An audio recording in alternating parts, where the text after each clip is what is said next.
하나님의 말씀은 고린도전서 4장 1절 말씀 함께 읽겠습니다. 사람이 마땅히 우리를 그리스도의 일꾼이요 하나님의 비밀을 맡은 자로 여길지어다. 아멘. 여기서 이제 사도 바울이 자신을 소개하면서 자기를 그리스도의 일꾼이요 말씀 들으실래요? 그리스도의 종이요, 그를 섬기는 봉사자요, 그리고 또 한 가지는 하나님의 비밀을 맡은 자라, 이렇게 생각해 달라고 이제 고린도 교회 성도들에게 이야기를 합니다. 이 고린도 교회 성도들은 이제 사도 바울이 한 2년 정도 거의 머물면서 그들에게 하나님의 진리에 대하여 하나님이 그에게 베풀어 주신 하나님이 그리스도 안에서 행하신 놀라운 구원의 사역, 그 사역의 결과, 그리고 하나님의 백성들이 그리스도 안에서 얻게 되는 영적 혜택에 대해서 그렇게 많이 가르쳐 주신 바가 있습니다. 그리고 그것을 여기서 사도는 하나님의 비밀이다, 이렇게 선포하고 있는 거죠. 사도가 그가 가르친 바를 하나님의 비밀이라고 표현한 이유는 뭐냐면, 그동안 감추었던 것인데 사도를 통해서 밝히 계시된 말씀이기 때문에 이제 비밀이다, 이렇게 표현을 하고 있는 거죠.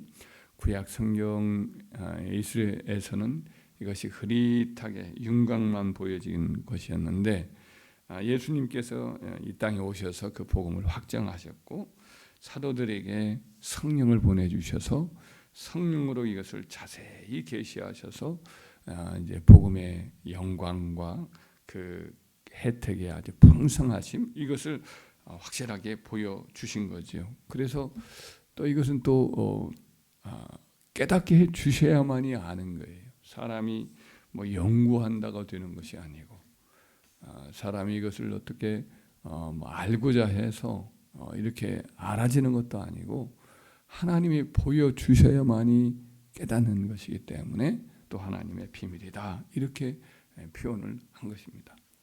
이 비밀의 핵심은 뭐냐? 이제 그리스도입니다. 예수 그리스도, 그분이 곧 하나님의 비밀 그 자체이지요.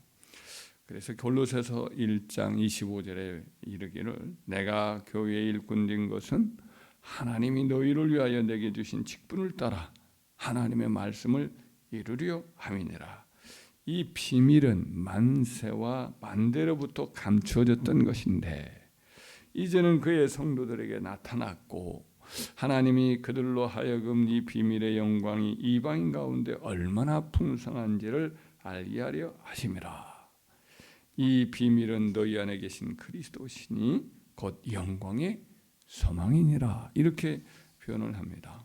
골로새에서 다른 내용에서도 그 말씀을 반복을 합니다. 골로새 2장 2절에 이르기를, 이는 그들로 마음의 위안을 받고 사랑 안에서 연합하여 확실한 이해의 모든 풍성함과 하나님의 비밀인 그리스도를 깨닫게 하려 함이니 그 안에는 지혜와 지식의 모든 보화가 감춰 있느니라. 예수 그리스도를 파면 팔수록 그 안에 온갖 보석들, 지혜의 보석들, 지식의 보화들이 가득 차 있는 깊은 탄광과 같은 그런 것이 곧 예수 그리스도라, 이렇게 말씀을 합니다.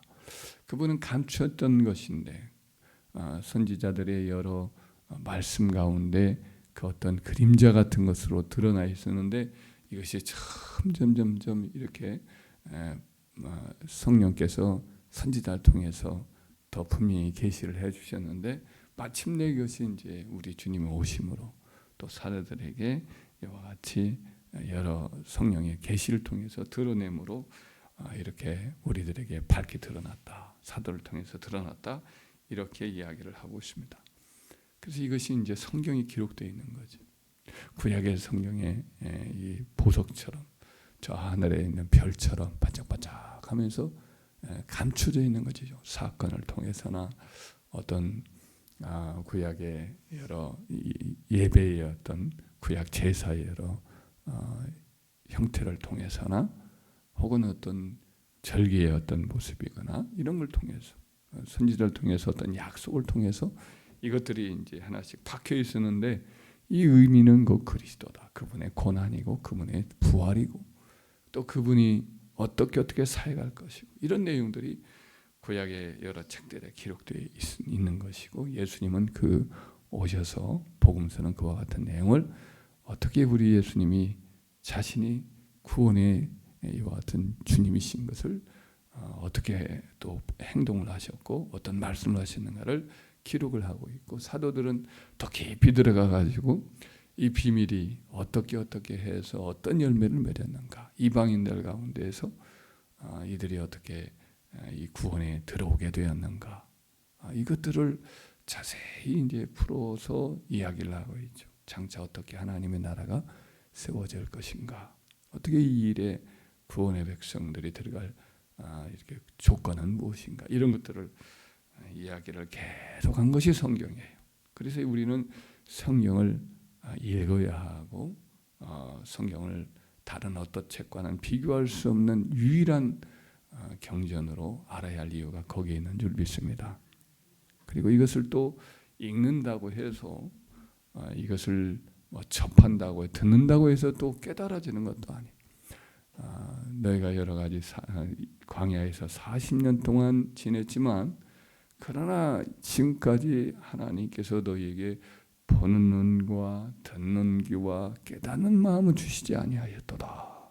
보아도 보지 못하고 들어도 듣지 못하고 아무리 알려줘도 깨닫지 못하는 것이 있단 말이죠. 그래서 어떻게 가능하느냐? 하나님이 보여주셔야 가능하고 들려주셔야 가능하고 깨닫게 해주셔야만이 알게 되는 거죠. 그래서 에베소서 6장 18절에도 모든 기도와 간구를 하되 항상 성령 안에서 기도하고 이를 위하여 깨어구하기를 항상 힘쓰며 여러 성도를 위하여 하라. 또 나를 위하여 구할 것은 내게 말씀을 주사 나로 입을 열어 복음의 비밀을 담대히 알리게 하옵소서 할 것이니 라고 말씀했어요. 하나님께 기도해 달라는 거죠. 나를 위해서 기도해 달라. 그렇게 해서 복음의 비밀을 담대하게 아무런 제약 없이 잘 증거할 수 있도록 그렇게 기도해 달라 이렇게 부탁을 하고 있는 거예요. 우리도 또 우리 자신의 기도하는 기도의 내용이 무엇이 되어야 하느냐. 이 복음의 비밀 하나님의 감춘 비밀이신 그리스도를 더 깊이 더 높이 더 넓게 이렇게 풍성하게 그분을 알아가게 해달라고 기도해 달라는 것이죠. 그래서 에베소 교인들에게 쓴 사도 바울의 자신의 기도이기도 하고 성도들이 마땅히 기도해야 할 기도의 내용에 대해서 이렇게 에베소 1장 16절 이하의 기도를 하고 있습니다. 내가 기도할 때 기억하며 너희로 말미암아 감사하기를 그치지 아니하고 우리 주 예수 그리스도의 하나님 영광의 아버지께서 지혜와 계시의 영이라는 말을 과거에는 마음이라고 번역을 했는데 이번에는 그냥 성령으로 번역을 했어요. 두 개 다 해당할 수 있는 그런 단어입니다. 그래서 너희에게 지혜와 계시의 마음 또 혹은 지혜와 계시의 영을 너희에게 주셔서 하나님을 알게 하시고 너희 마음 눈을 밝히사 부르심의 소망이 무엇이며 하나님 우리를 세상 가운데에서 믿지 않는 사람 가운데 이렇게 불러서 하나님 백성이 되게 한 부르심의 이유와 소망이 무엇이며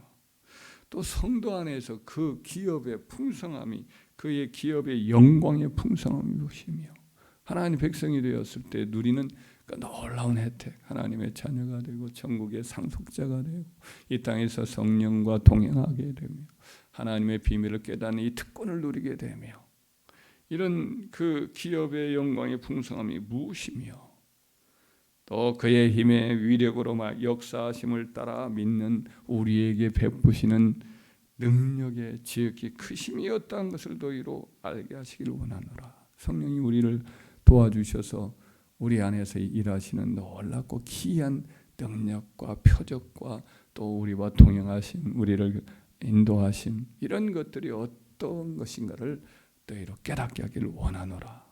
이렇게 말씀해요. 결국은 하나님의 비밀을 너희로 하여금 알게 하기 위해서 내가 너희를 기도한다라고 말씀하죠. 또 동시에 그것은 우리의 기도 제목이 되어야 하는 줄 믿습니다.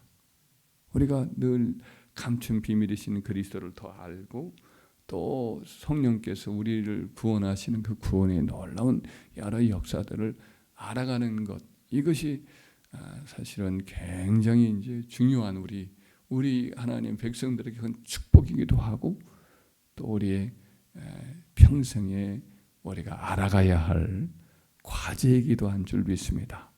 그래서 이 비밀이라는 말씀, 이것이 감추어진 것인데 우리에게 드러난 것인데 바울에게 바울 복음이라고 할 수 있는, 바울에게 드러난 계시한 바울의 복음, 이것이 이제 그의 서신서에 이렇게 완전하지는 않지만 기록된 말씀 속에 상당히 이제 드러나 있는 거죠. 그래서 학자들은 이것은 이제 바울 신학이다, 바울의 복음이다, 이렇게 이제 이야기를 합니다. 그래서 저도 참 이렇게 이 말씀을 읽으면서 평생에 이제 목표가 이 중에 하나 이제 드러나는 거죠. 바울의 복음이 뭔가를 좀 더 알아가고 싶다. 그래서 신학자들의 글들을 보면 또 뭐 방대해요. 바울 신학이 무엇인가? 요한 신학도 있고 베드로 신학도 있고 또 여러 누가 신학, 이런 신학으로 이제 정의를 하면서 연구를 하는 건데, 바울의 이 하나님이 성령께서 그를 통해서 드러난 그 하나님의 비밀, 이것들을 이제 바울 신학이라 이렇게 표현하는데, 그걸 저도 이렇게 더욱더 알아가고 싶다라는 생각을 얼마 전에 또 주셔요. 그래서 우리는 이것이 우리가 이 땅에서 평생 추구할 여러 방향 중에 하나가 돼야 되고, 우리의 가장 큰 또 말하자면 일거리로 삼아야 하는 것이 이런 내용인 줄 믿습니다. 그리스도를 알고 또 그리스도를 통해서 하나님 주신 그 놀라운 구원의 역사를 더 알고 더 자세히 알고 또 머리로만 한 것이 아니라 체험적으로 알아가고, 이를 위해서 우리는 어떻게 해야 되겠어요? 성경을 더 자세히 읽고 늘 기도하고 또 하나님의 사람들이 또 경험한 것들을 기록한 여러 책들도 있고 설교도 듣고, 여러분들이 그렇게 하면서 우리가 자라나는 거예요. 영적인 비밀들을. 그리고 또 체험적인 또 하나님의 여러 깨달음은 성령께서, 우리가 성령으로 충만해지면 더욱더 풍성해지는 거죠. 그러다가 천국에 가면 더 밝게 하라고, 더 풍성히 하라고, 더 지극히 높고 또 지극히 깊게 이렇게 더 알아가는 은혜가 있는 줄 믿습니다. 이 땅에서 먼저 알아가는 것을 더 힘쓰다가 저 천국에 가서 영원히 그리스도를 알고 또 그의 은혜 가운데 성장하는 저와 여러분 되기를, 이 일을 우리의 삶에 지난한 가장 귀한 특권으로 알고 이 일을 헌신하기를 주의 이름으로 축원합니다.